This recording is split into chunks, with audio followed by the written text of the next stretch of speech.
alive. I'm just trying to make you feel something. Yo, what is up?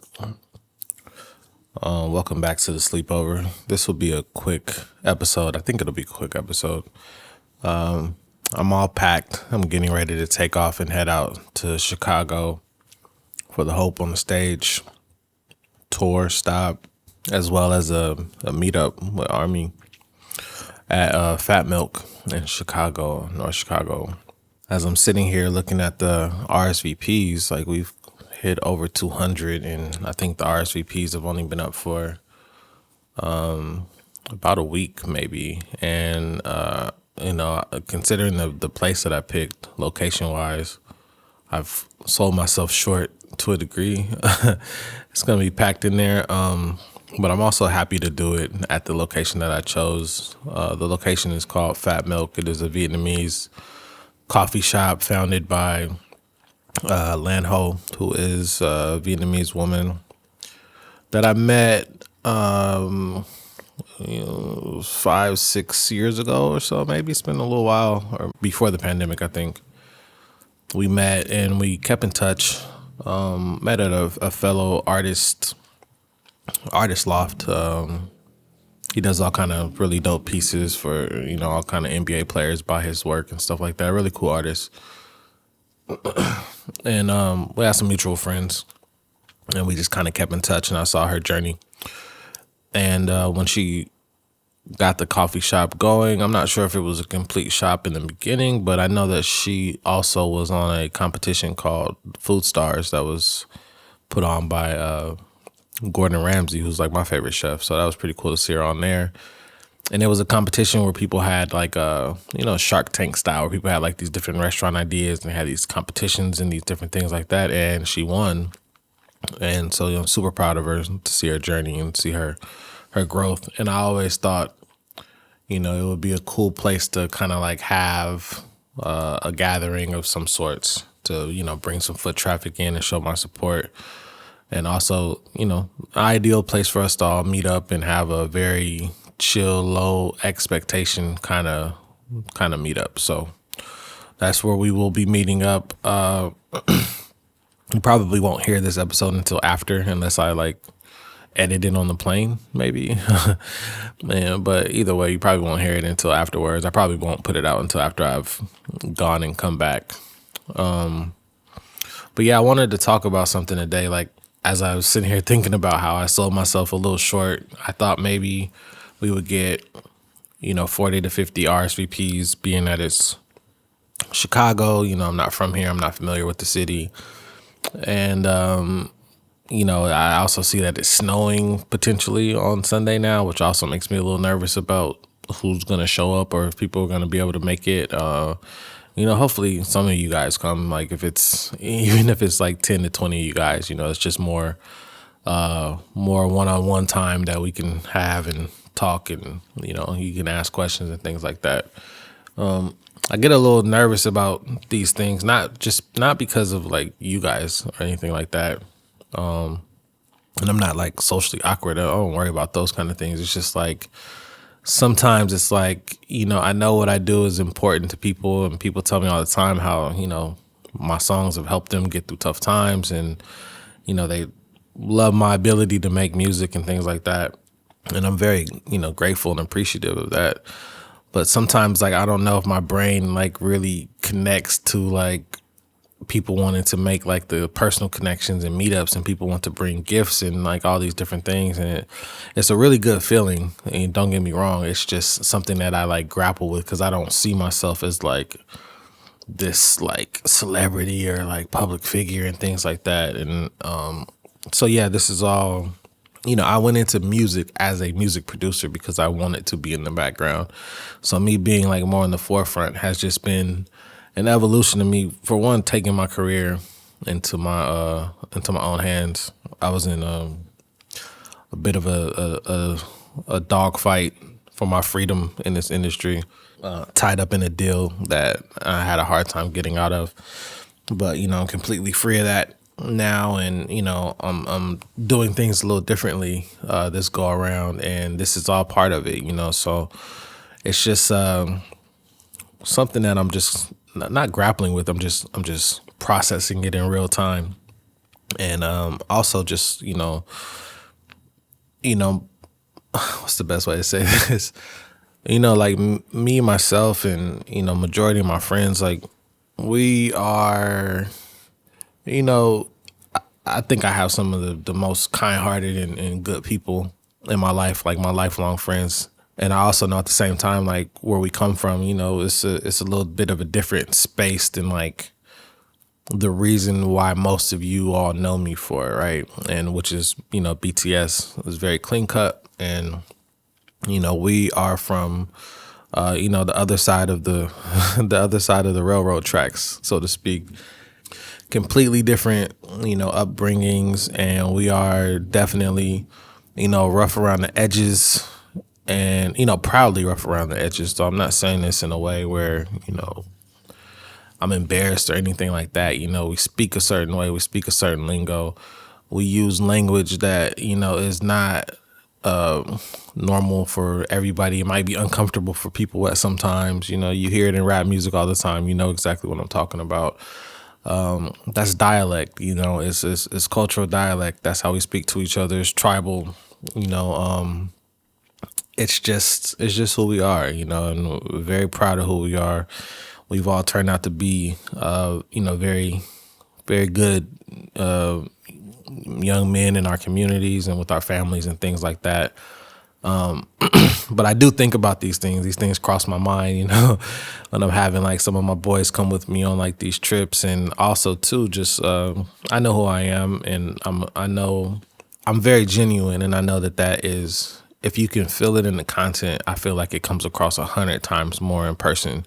So I don't worry about those things. It's just giving you like insight of the things that kind of go through my mind as this journey like unfolds, and a lot of it is unfolding in real time for you all to watch. So I guess like what I'm breaking down to you is that there's like a weight that comes with, putting yourself on display. I think that the moment you share your art or your voice or your vision or your truth or whatever the case may be, you kind of become open season for everybody's opinions. And I also don't think that this is just exclusive to someone in my position as like a public figure or adjacent to celebrities. I think that you can relate to that on any level.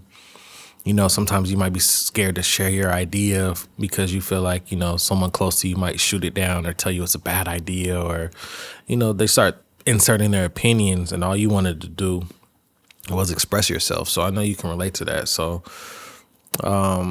just let's be real. Like the world, especially in this day and age, the world doesn't just watch. Like they love to critique. They love to pick everything apart. There's been evidence of that in like, episodes that we've done where the whole episode is great, and the person will comment about the one thing that they might not have liked, So it's just like we kind of have like a natural knack to find the thing that we need to complain about in this day and age. And hopefully we can get out of that, but it's always been strange to me. But it's like, especially when it comes to artists, it's like the world demands perfection from people who were like really never meant to be perfect in the first place. I think a lot of art comes from a place of imperfection. And so, you got a lot of people that say that they want authenticity, but the moment you show that you're flawed, they start to question what you're really worth. And they can turn on you in a moment's notice. And a lot of times for people, when I've seen this happen, it's kind of like when they might need grace the most. So I kind of like have a belief. This is how I like kind of look at celebrities and, different people that I've looked up to. It's like if I really believe in someone's greatness, or if I believe that they'll do, inspiring things, I kind of look at it like a 80-20 scale. You know what I mean? Like if I believe in, I don't know, whoever, Barack Obama or Jay-Z or whoever, I like to leave room for them to be human beings. I like to look at it like a 80-20 scale. Like if 80% of the things that they're doing align with my beliefs, I'm okay with that. I'm okay with backing them with my support. It's when things start to really, when the scales really start to tilt the other direction. A good example of that would be Elon Musk. He was somebody that I believed in. I actually, I bought shares in Tesla very early and really thought that he had a vision for a better world. But he's shown that above everything else, he loves attention more than anything. And his lack of empathy for regular people, he's tilted the scales in the direction of where, I've gotten rid of my Tesla. I don't support him at all. I actually can't stand him, the sight of him. So, I like to give people space to be human. I like to give them space to struggle. And I just think that if you really want someone to reach their full potential, you have to support them through the imperfections, not just the highlights, because sometimes the imperfections are the actual masterpiece. Like some of my favorite, rap music has definitely come from places of pain and brokenness and things like that. And, if you give people enough time, they'll show you that maybe they're a fascist Nazi and you can withdraw your support in all ways, but just sometimes I think that people deserve a little bit more time to be judged, I guess, if that's the case. If you're giving someone your support, then I guess you do reserve the right to come to some kind of some kind of place or decision of how you feel about it. But I just say I guess sometimes give it time, because we've seen a lot of people not get the time that they deserve, and who knows what they could have become or what they could have done with some of the lessons that they've learned. I guess that's what I'm saying here. There's a quote that I always loved. It was from by Rumi, and it said, "The wound is the place where the light enters you." And that quote makes me think of something from my childhood. I learned this lesson early. I think I was about 8 or 9 or so, and some of you heard me say before, you guys give me a lot of props about, my storytelling ability and things like that. And I always try to give like my mom a ton of credit. Like I've been around someone who to me is a master storyteller. She's super shy. So I don't know if you guys will ever be privy to like hear it. And I don't know if she even knows how good of a storyteller she is, because she just is recalling and like, the way she lights up, and I can see her pulling pictures in her mind as she's like describing like certain elements when she tells a story. She's always been one of the most creative people I know. Like every year at work since forever, when they have like, when you decorate your office and things like that, like she always wins. Like when it's Halloween, she always wins the competition for, just creating different things. When I went home for Christmas, the whole front yard, I think I have a picture. I know she has some pictures. The whole front yard looked like Whoville, with the Grinch. She had all kind of inflatables and a lot of things like she's making, from scratch. And it's really cool to see. I grew up in a house where, I could wake up in the morning and nothing was there, and by the end of the day, something was there. And that has led me to just be someone that just loves to create things, whether it's physical or, something like, visual content or audio content. I like the idea of putting more things into the world than I take from it, And so I said all that to say, my mom used to, she crocheted. She used to design T-shirts before people were even thinking about streetwear. We didn't have much growing up, but we had ideas, and we had, art. And one of our little projects, like we would do at one point, we would take old cans, like like Chef Boyardee or like the Campbell soup cans, and we would turn them into, different art things. They would be all kind of things from little, piggy bank things we would put quarters in, for for the laundromat. Or, I mean, just all kind of things that we would make. We would, strip them down, paint over them, and turn them into something new. And I remember one day, I can't remember if I dropped it or if it was already like this, but one had a big dent on the side, and I thought it was ruined. But after we used it, got whatever was out of it, I still wanted to use it. I wanted to paint it anyways, right? And then my mom, we would have stuff in the yard, like kind of like yard sale style. We lived in a enclosed like apartment complex, and sometimes my mom would like sit out her stuff, like blankets and things like that, and people in the neighborhood would buy stuff from her. And the next time we had stuff out, I remember I had my can out, the one that was dented, and I guess, I don't know, the imperfection of it made it unique, or maybe it's because I was a little kid, whatever the case. But this guy named Fab, he saw it and he gave me a $20 bill for mine that had the dent. And we were only selling these things for like, I don't remember, maybe $2 or $3 or something like that. So he basically gave me 10x for the one with the dent. And it kind of became a whole thing to where I started like denting my cans on purpose. To the point where I think my mom was actually getting a little mad about me denting them, because she kept saying I was going to cut myself and different things like that. But to me, it kind of gave the can a unique story that separated it from all the other cans. The same dented can could have just been trash. If I threw it into our little patio area with all our recyclables and things like that, it would just look like just another discarded piece of junk that's like amongst all the other clutter, right?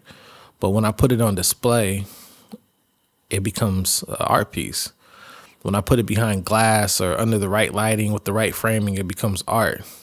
Now there's a crazy amount of irony to that, when I think about it in that context, because we see paintings every single day, right? You walk through a shopping mall, there's a painting. In apartment lobbies, there's paintings and all these things like that. You walk by them and you don't pay them any attention. They're just there. Sometimes you see it and it's like, oh, it's nice. But most of the time it's just something that kind of fades into the background. But if you take that same painting and you stand, say, a security guard next to it, and you put a placard under it, and you put a velvet rope next to it, now all of a sudden it's a spectacle. It's something to see. And that lesson there taught me about how to value, myself, my art, and the things that I do. That's why I'm not a quantity over quality person. I like for things to matter. I don't like to just throw things out there. I don't like the fast food approach to creativity. And I think about this a lot in everything I do. I think about that dented can. If it's in a garage full of other junk, it just looks like junk. But if I take it and put it in a glass display case, all of a sudden it's an art piece, right? And I don't know if you guys understand or if you feel the same way that I feel about this, but it's just amazing to me about, placement of things. And I feel like, it's something you can use with your own life. Like if you find yourself in a position to where the place you are, the places that you frequent, or the places that you sit yourself in, if you are just looked at as like kind of like discarded junk, like that dented can would have been in the garage, then I think it's time for you to place yourself in a different environment, so you can be appreciated properly. And that's just a big lesson I've learned from childhood. And I didn't learn it all at once. It's something that kind of like, grew into my thinking over time. But it's just amazing to me that, how you can take something and put it in a glass case and put it behind a velvet rope, and all of a sudden it's like contemporary art. You got like some dude in a turtleneck standing in front of it like, oh my gosh, the human condition. And it's like, bro, it's just a Chef Boyardee can. But I saw that at Art Basel. There was like a banana that they put and they put duct tape on it and it became like this whole thing. And I also saw someone, I think they lost a pair of glasses in a museum, and people were all around the glasses taking pictures of the pair of glasses because they thought it was an art piece just because it was in a museum. And I don't completely know what I'm saying with all of this, but I think that, like I said before, what I'm saying might not be for everybody, but it is definitely for somebody. So do with that as you will. But yeah, I just want to talk about, like, just the pressures of perfection. And it's like I said, the world demands flawlessness from artists and celebrities as if they're like robots and not human beings. And it's just wild, and we are in a position where we kind of like have a critique first mentality. Like, I think even if Jesus came back today, like, people would be like, oh, you healed sick people, that's cool, but what about the time you flipped over those tables in the temple? It's a little aggressive, bro, but it's neither here nor there. But I do believe that, if you believe in somebody or something, if you let them play out their time. I think more times than not, if you believe in decent people, they'll turn out to do great things. And unfortunately, some people will end up being Kanye, and that's just kind of like the price of believing in mankind. But yeah. Anyways, if I never promise you anything else, I promise you that I will never go Kanye. Like, I can say that with all certainty, all the certainty in the world. I've spoken about, cancel culture and, how much I don't like it, and how I think it's a very premature reaction to often to very complex issues. We have a tendency to judge people in real time instead of allowing them room for, accountability and growth and change and things like that. I think social media forces people to really curate like only the best parts of themselves. And even when people are trying to be quote unquote authentic, like when people hold the camera and they cry, and yeah, that kills me. It's like you're trying to curate being authentic, and it doesn't work that way, is what I'm trying to say. So I think that, the world we live in is force people to just try to be perfect at all times. And, I just think when someone makes a mistake, people act as like they've never made one, which is, just kind of back to just the whole theme. I think that the world needs to stop treating people like disposable cans. And, a dent doesn't mean that something is worthless. It means that there's probably a story behind it. And it's probably a story that you would find relatable, or a story that would help you get through a certain time or a tough time in your own life, So like I said earlier, I don't come from a place of privilege by any means. Neither do any of my friends. I've had to fight for my space in this industry. Even now, with what I'm doing, people doubt it, or, some people like, they kind of, I think it's more jealousy because of my proximity to BTS. But it's like, people acted like when I started going to Korea that it was like kind of like a place where you go like when your career isn't working out in America. It's like, let me go to like another market and go try to be big there. And now fast forward, everybody's asking me, can they send tracks to me to try to get them to BTS and things like that. Because I was early, not only on BTS's journey was I early, but on K-pop being an evolving market just in general. I was working in Korea. I was going to Korea back in 2015. So, just everybody has dents, flaws, mistakes, hardships, but it's how you present yourself that changes the way that other people see you. Do you hide, or do you put yourself behind that velvet rope and let them, watch the journey? For me, I am that dented can, and if you believe in me, or if you believe in anyone, don't ever throw them away just because they aren't perfect or just because they have dents. Greatness was never about being flawless. It's about, surviving all the dents and still being able to stand. So I'm super excited for the meetup. I'm super excited to have like the full circle moment of so many of you that I've been speaking to, some as long as 5 years back and some more recently in the past year since I've been putting out content on a more frequent basis.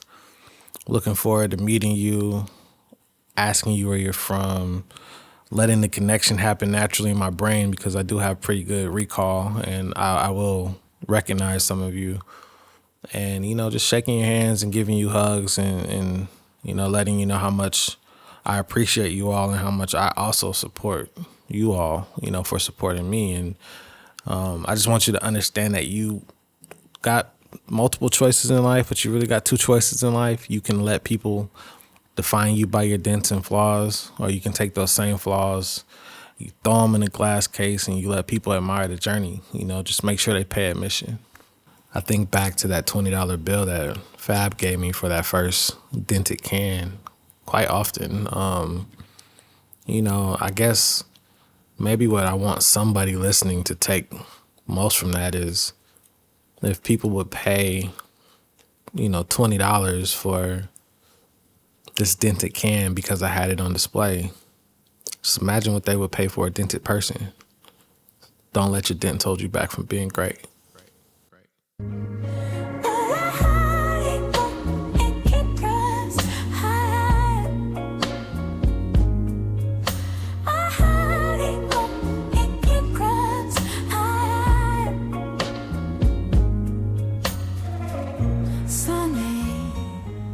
Lord, everything you need, come and see a real one. Time for you to feel alive. I'm just trying to make you feel something. Hello,